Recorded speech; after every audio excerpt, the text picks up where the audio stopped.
completely. Although Circlevich says her group sees some horrific things done to animals. It's a lot of work. You feel for them. You know, they are victims of a horrible industry. She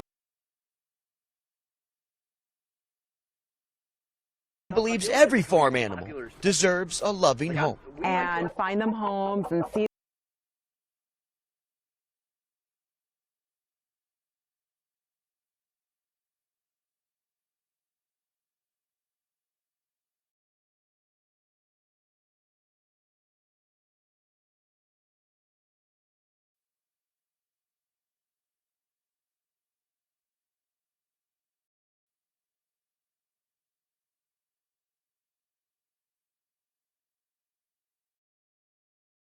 An employee I spoke to tells me he doesn't know how a knife got into the casino, but it is worth noting that it's unclear at this point where exactly that knife came from.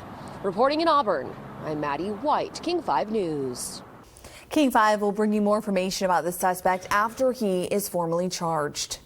Well, Tacoma police responded to reports of a shooting this afternoon, but they didn't find any victims at the scene. Tonight, they're trying to determine if an injured man who walked into a hospital is connected to the shooting in the area of South 45th Street and South Union Avenue. The man's gunshot wounds are described as not life-threatening. Well, now to the San Juan Islands, where authorities have been searching for two missing Canadian kayakers. A two-person kayak was found on the northwest corner of Henry Island. The Canadian Coast Guard asked the San Juan County Sheriff's Office for help in locating the kayakers. The Sheriff's Office used a boat and drone in the search, but they did not locate the kayakers. And now to Skagit County, where firefighters have reached 60% containment on the Lyman fire that's east of Cedar-Woolley.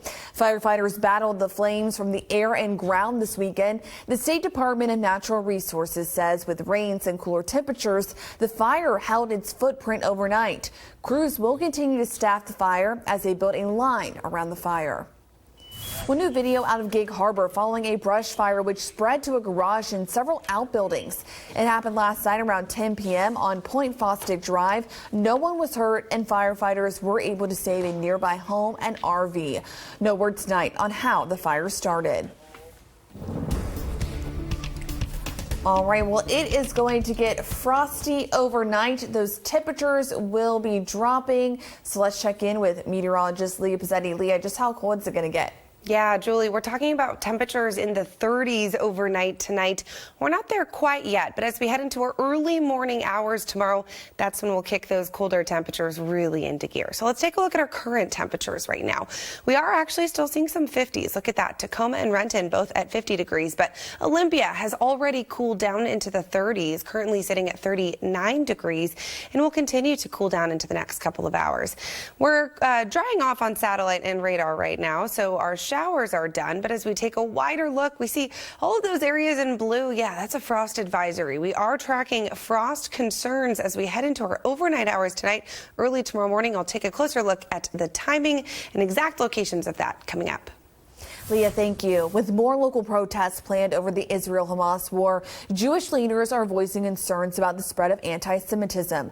King 5's Eric Wilkinson reports from the University of Washington, the site of a protest this week. This Tuesday, students here and across the area are expected to walk out of class in protest of the war in Gaza. Jewish leaders are warning of a slippery slope between protest and anti-Semitism. In less than 48 hours, the normally quiet campus of the University of Washington will be filled with students protesting the war in Gaza. It's something that has members of our area's Jewish community concerned. We support the right for people to protest and free speech in the United States. And when that crosses into anti-Semitism, it has the potential to do real harm to Jewish students. Recent months have seen pro-Palestinian protests shut down I-5 for hours and block the entrance to SeaTac Airport. Jewish Federation of Greater Seattle President Solly Kane supports the right to peaceful protest, but he worries it could be taken too far. When people start calling out all Jews, or when people start calling out Zionists, that's anti-Semitism. 2023 saw the most anti-Semitic incidents in America since the Anti-Defamation League started keeping statistics 45 years ago. Nearly 9,000, a 140% increase from the previous year. That's That's 24 per day across the country. Washington had the most incidents in the Pacific Northwest with 190, up from 65 in 2022. Kane worries about the radicalization of young minds. These protests and walkouts feel like they're grassroots in nature, but in fact they're not. They're organized, they're highly organized and coordinated. It isn't lost on Kane that the planned protest happens on the first day of Passover, a week of celebration for Jews. He hopes people can set aside political beliefs and agree on one thing. We're looking for people of good conscience to be our partners and allies in calling out hate and calling out anti-Semitism. As the protest approaches, Kane is encouraging parents, professors, and teachers to speak with young people about the dangers of anti-Semitism. At the University of Washington, Eric Wilkinson, King 5 News. And you heard Eric mention the Interstate 5 protests from back in January. Well, new charges have been filed against 6 protesters who blocked northbound I-5. The King County Prosecutor's Office says all of them were charged with disorderly conduct. 5 of them are also charged with second-degree criminal trespass. Another 5 people are still under investigation with possible charges pending. Police say as many as 500 protesters calling for a ceasefire in Gaza stopped traffic for 5 hours. And tomorrow in New York City, opening statements are set to begin in Donald Trump's first criminal trial. The former president is charged with 34 felony counts of falsifying business records in an alleged hush money scheme before the 2016 presidential election. The defendant repeatedly made false statements on New York business records. Why did Donald Trump repeatedly make these false statements? The evidence will show that he did so to cover up crimes relating to the 2016 election. Trump has pleaded not guilty to the charges. Jury selection wrapped up a few days ago with the seating of 12 jurors and 6 alternates. Turning around, it disappears. It's gone, a home run. A highlight from a Mariners game against the Rockies. All the action on the way in sports. It makes me feel happy on whoever is supporting me. He and dozens of others took the plunge at Alki Beach to raise awareness about a rare genetic skin disorder. That's coming up next. Here at Washington Charter Public Schools, we solve the most important equation, getting students from the first day of class to the first day of a bright future. We add flexible curriculums based on unique student needs, multiply the level of standards and oversight at each school, and subtract the cost for families. The result? A tuition-free public education that's open to all students. Stop by and say hi today. Learn more at wacharters.org. The Vanderkoys killed my family. So, the mission, kill the Vanderkoys.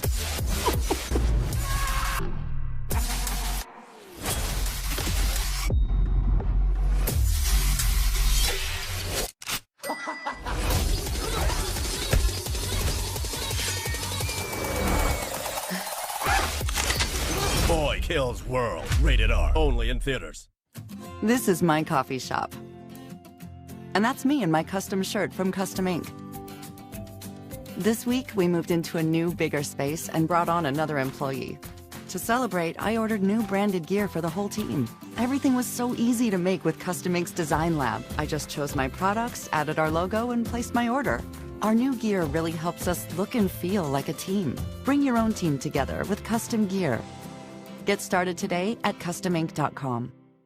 Hi, my name is Jada. This is my dog Ziggy.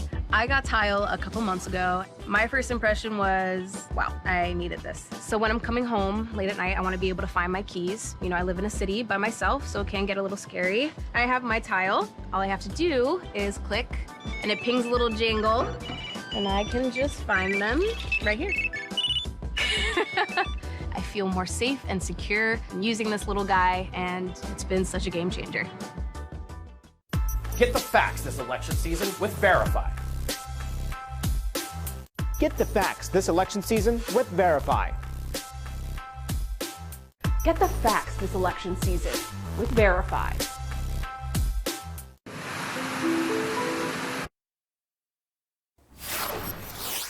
A live look at SeaTac Airport tonight on this Sunday in April. Are you planning your summer trips right now? Well, it turns out a record number of Americans are expected to fly somewhere this summer. But with more customers anticipated, some airlines say they have fewer planes than they would like. Here's NBC's Marissa Parra with details. Summer travel is expected to soar to record highs, but a potential shortage of planes looms on the horizon. And that's leaving airlines really bracing to make sure that they can handle that onrush of travel demand. U.S. airlines this year expected to receive 40% fewer planes than they planned for last year, according to industry group Aerodynamic Advisory, which means one thing for your travel budget. From a consumer standpoint, with demand strong and supply relatively weak, that's a recipe for higher airfares. United Airlines and Southwest pausing hiring. United even offering their pilots unpaid leave. Alaska Airlines, along with Southwest, unsure how many flights they can fly, calling their capacity forecasts uncertain. All of the airlines pointing directly to Boeing's 737 MAX production delays. The aviation giant facing quality control scrutiny and under investigation by the FAA after the door plug blowout in January. Boeing's number of airplanes deliveries sank to 83 in their last quarter, compared to 157 the one prior. You've got this effort to return to 2019 levels of jetliner production. Airbus is getting there. Boeing is stumbling pretty badly. Boeing CFO Brian West saying last month, "We're deliberately going to slow to get this right, and we're the ones who made the decision to constrain rates on the 737 program." All of this on the brink of sky-high travel demand. Major airlines bracing for a huge travel season following a record-setting year for TSA travel numbers. It means higher prices, but also planes that are going to be more full than they would otherwise be. Airlines now have just months left to course correct before summer travel takes off. Marissa Parra, NBC News. Well, Polar Plunge today honored a local boy who's living with a rare genetic skin disorder. Finding a cure is the mission of a nonprofit co-founded by Pearl Jam lead singer Eddie Vedder and his wife Jill. King 5's Cornelius Hawker tells us about today's plunge for Patterson. On a chilly Sunday morning at Alki Beach. Are you jumping in? Yeah. Oh, he's coming with. Patterson McKenzie, the boy eager to jump into the sound, is joined by dozens of people all ready to take the plunge with him. The reason? To raise awareness for the rare genetic condition epidermolysis bullosa, which causes fragile, blistering skin. It makes me feel happy on whoever is supporting EB. Patterson's lived with the condition since birth. You can get scrapes at anywhere at any time, we really want a cure for it. Events like this raise much needed money for research and trials. Those efforts have gotten a boost from a well-known West Seattle couple. About 10 years ago, my husband Eddie and I, we co-founded EB Research Partnership. That's Jill Vedder. Her husband is Pearl Jam's lead singer. In the 10 years since founding the EB Research Partnership, they've raised $60 million, which have led to 2 FDA-approved treatments for EB. It's a topical gene therapy that when Patterson gets a blister or an open wound, they're putting this topical on at night. 24 hours later, that wound is healed. It's not a cure, but it's such a huge, massive achievement that just never existed before. Doing plunges like this and bringing the community together and getting people aware of EB really helps move our mission and get us that much closer. That much closer to finding a cure. In West Seattle, Cornelius Hawker, King 5 News. I gotta say, I love that last shot with the clouds, Yeah. the ferry, the water. It's so Seattle. I thought the same thing. What a beautiful view. Yeah. Chilly water, though. Yeah, Water absolutely. temperatures are still in the low 50s, and air temperatures today only in the mid to upper 50s. Right now, here's our current temperatures. We're still hanging on to 50s in a couple spots, but Olympia, look at that, 39 degrees. And as we head into the next few hours in Olympia, we're going to see those temperatures dropping down early morning hours. That is going to be the coolest time of the day for everybody. And we can see down south, we're dropping down into the 30s. These clear skies are causing cool conditions. So as we head into our overnight hours tonight, we will see those temperatures dropping down into the 30s for many. Here's a look at our expected lows for tonight. Looks like our coldest temperatures are going to be down south, as we usually see. with those temperatures in the 30s. And this is prompting a frost advisory. This kicks in now. It started at 11 p.m. and it continues until 8 a.m. tomorrow morning because of those lows in the 30s. So this is for everywhere in blue, which, to walk you through the highlights, that's the Southwest Interior, it's Hood Canal, it's the lower Chehalis Valley, it's South Sound, and it's East Puget Sound, east of I-5 for the most part, into the foothills. It's also including down south over the Oregon border. That frost advisory. So we have that frost potential in those early morning hours tomorrow. It will be short-lived, though, because once that sun comes up, we'll see pretty nice warming into our daytime hours. Lots of sunshine on tap tomorrow for everybody. It's going to be a beautiful day in Western Washington. Here's a look at those expected highs for tomorrow. We'll see those highs in the low 60s. This is warmer than what we felt today. Today, many of us did not hit that 60-degree threshold, but into tomorrow, a majority of us do look to do that. We'll see that nice sunshine into our daytime hours tomorrow. This is tomorrow right around lunchtime. Clear skies across the board. It will be a spectacular day. As we head into Tuesday, we increase cloud coverage a little bit, but this is actually going to be our warmest day of the week. So a little bit of cloud coverage, some warmer temperatures. We certainly could see some sun breaks in the evening. Then into Wednesday, that is our next shot at rain. But honestly, as you can see here right now, models are showing just some very light showers during that time frame. So we're not looking at impactful rain, to say the least, but a couple light showers moving in as early as Wednesday. But our 7-day forecast shows that we're going to cool temperatures down during that time frame and hold on to those cooler temperatures. So tomorrow, it's low 60s. That's pretty seasonal for this time of year. As we head into Tuesday, that's our warmest day of the week with those passing clouds. Wednesday, we have some spotty light shower potential, and we'll hold on to those light showers through the end of the week with temperatures dropping back down into the mid-50s. So enjoy that sunshine and these warmer temperatures these next couple of days. Leah, thanks so much. Well, not a bad day for the Mariners. Chris Egan is here with a look ahead to sports.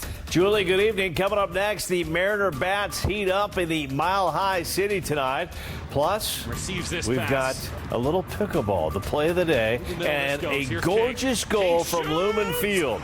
But would it be enough for the Rain to get a win? Sports is next. First touch of the match. You wouldn't trust just anyone with Fifi. Then why would you trust just anyone to work on your home? Hire smart. Learn how to avoid scams and hire contractors the right way at protectmyhome.net. Get 3 written bids, verify contractors are registered with the state, and never pay in full until the job is done. Visit protectmyhome.net. That's Hilda van der Kooi. She controls this totalitarian hellhole. Finish it! Hilda killed my family. Tonight, her empire crumbles. And now we're here. Makes sense?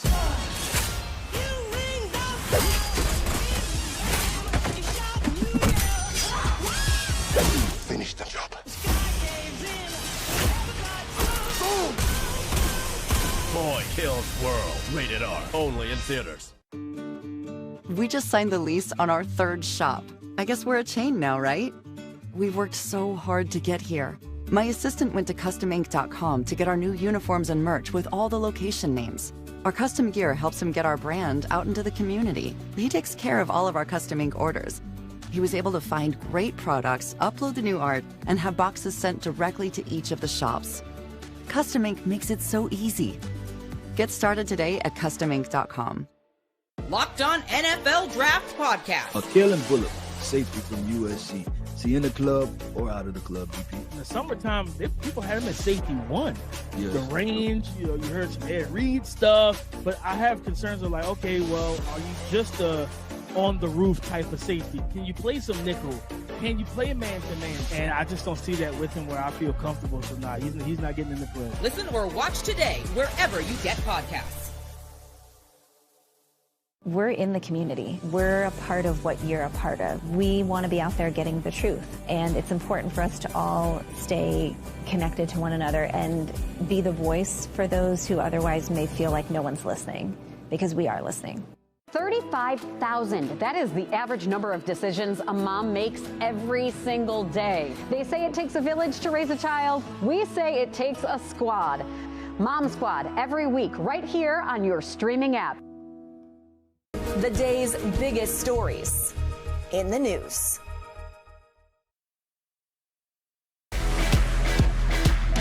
The King 5 Sports Report, sponsored by Xfinity. Stream your favorite live sports on the next generation Xfinity 10G network. Last weekend, after the Mariners lost 2 straight to the Cubs and they also lost outfielder Dom Canzone, Mariner fans were pushing the panic button from Bellingham to Brewster, Westport to Walla Walla. But since last Sunday's loss, the M's have now won 5 of their last 6, and they scored 27 runs in those games. Mariners playing a doubleheader against the Rockies today. In the second game, Emerson Hancock gets the start. Hancock gives up 2 runs in the first inning, but he would settle down after that. He goes 6 innings and only gives up those 2 runs. And the Mariners would give Hancock plenty of offensive help. Backup catcher Seby Zavala came into this game 0 for 12 on the season. He raised his batting average 188 points in 1 game. He had 3 hits and 1 RBI. The next batter, J.P. Crawford. Bases are loaded, and J.P. comes up clutch. He sends one deep to right center. It's off the wall. 3 runs are going to score. J.P. gets a triple. The Mariners take a 5-2 lead. The Mariners scored 6 runs in the second inning. That's the most they've scored in 1 inning so far this season. In the 6th inning, Cal Raleigh steps up and delivers. Cal sends one deep to center. That is gone. His 5th home run of the season. The Mariners win Game 2, 10-2. Seattle had 13 hits in this game. Really happy for Seby Zavala. When you get off to a slow start like that and you're not playing very much, it's really hard. And, he was ready to go today. Swung the bat great. Almost hit the home run for his 4th hit, but everybody chipping in the second game. Julio has been on a roll here. He's starting to get it going. Another game with a multi-hit game. JP with the big triple. Cal had a really good series again here as well. So a lot of guys doing some things, really good things offensively. Day off tomorrow, we'll regroup, and then looking forward to going to Texas. All right, so the Mariners take the second game, but in the first game, it's George Kirby, and he was looking good. Kirby pitched 5 innings, gave up 5 hits, no runs. He had 7 strikeouts. 9th inning, no score. Jacob Stallings tries to change that, takes it deep to left field. This could have been a home run. It could have been a Dylan Moore catch. We will never know. A fan interferes on the play. Stallings thinks he has a double, but it is fan interference, so Stallings is out. And we are headed to extra innings. In the 10th inning, J.P. Crawford coming through for the Mariners. He laces one to the right side. Jorge Polanco scores, and the Mariners take a 1-0 lead. The Mariners bring out Andres Munoz to shut the door, but Munoz can't get one single out in the 10th inning. He faces 3 batters, gives up 3 hits. Ryan McMahon with the game winner. The Rockies take game 1 2-1. Kirby pitched great, but says he wasn't feeling his best. Yeah, I was just a little sore today from the get-go. It's just one of those days, but I knew I had to really execute today and, try and beat guys in and try and expand. So like in your arm or just body-wise or just not? Yeah, arm. Just wasn't 100% today. Seattle Reign back home today, taking on the Chicago Red Stars. In the 4th minute of the match, Chicago is on the attack. Mallory Swanson is on the move. She feeds Allie Schlegel. Allie buries it, and Chicago takes a 1-0 lead. 31st minute, Chicago back at it again. This time, Jenna Bike leading the attack. She feeds Mallory Swanson, and Swanson does the rest. She had quite a day today. Chicago takes a 2-0 lead. Seattle was down but not out. 79th minute, King scores on Kong. That's Sierra King with maybe the best goal of the week. It's her first goal in 2 years. It is a beauty. But that is it for Seattle. Chicago hangs on to win it 2-1. The Reign have now lost 4 straight matches. We want to win games. We want to do it the right way. I think the issue we have right now is we second guess ourselves at times when we get punished. And I think in tough moments like this, you need to grind stuff out. And unfortunately right now for us, we haven't been able to do that of late. Husky legend Will Conroy has a new job tonight. Conroy announces on social media that he's accepted a job at USC as the associate head coach. He joins head coach Eric Musselman's staff, and reportedly Quincy Pondexter might be the next Husky legend to join him. Conroy was an assistant with the Huskies for the past 9 years. Former Cougs team captain Andre Yakimowski is transferring to Colorado for his final year of eligibility. The small forward averaged nearly 10 points for the Cougs last season. He's the sixth Coug to find a new home this offseason. 5 remain in the transfer portal. To the Chevron Championship, Jasmine Koo had one of the wildest shots you've ever seen. She's going to bounce her approach shot off the advertising board in the water. And how about the bounce right there? Safely over the water. Koo shoots the best score for an amateur. She finished in 13th place. Nelly Korda has been living just a dream. Today, she wins her 5th straight tour title, tying the record held by Annika Sorenstam and Nancy Lopez. It's her 2nd win in a major. It's getting hot in here, so Nelly, what does she do? She celebrates with a cannonball in the pond. Crazy finish at Talladega. On the final lap, Michael McDowell tries to block out front, and he spins out. He finished in 27th place. Tyler Reddick would win the race, but keep your eye on the car next to the wall. Corey LaJoie ends up on his side. He has enough momentum to slide through the finish line. Incredible. Few drivers had some bumps and bruises, but no major injuries. And finally tonight, the Professional Pickleball Tour in Los Angeles today for the LA Open. Connor Garnett in the near court from Bellevue getting the play of the day. This is absolutely incredible. Garnett with some speed. How about an ATP for the winner? Garnett not only gets the play of the day, but the 3-time state tennis champion from Interlake High School also takes home his first ever PPA singles gold medal. Connor Garnett, that is just pure speed right there. I love it. More gold coming his way. Very impressive. All right, thanks, Chris. We'll be right back. The King 5 Sports Report, sponsored by Xfinity. Stream your favorite live sports on the next generation Xfinity 10G network. The Vanderkoys control the city. They killed my family. So, our mission is simple.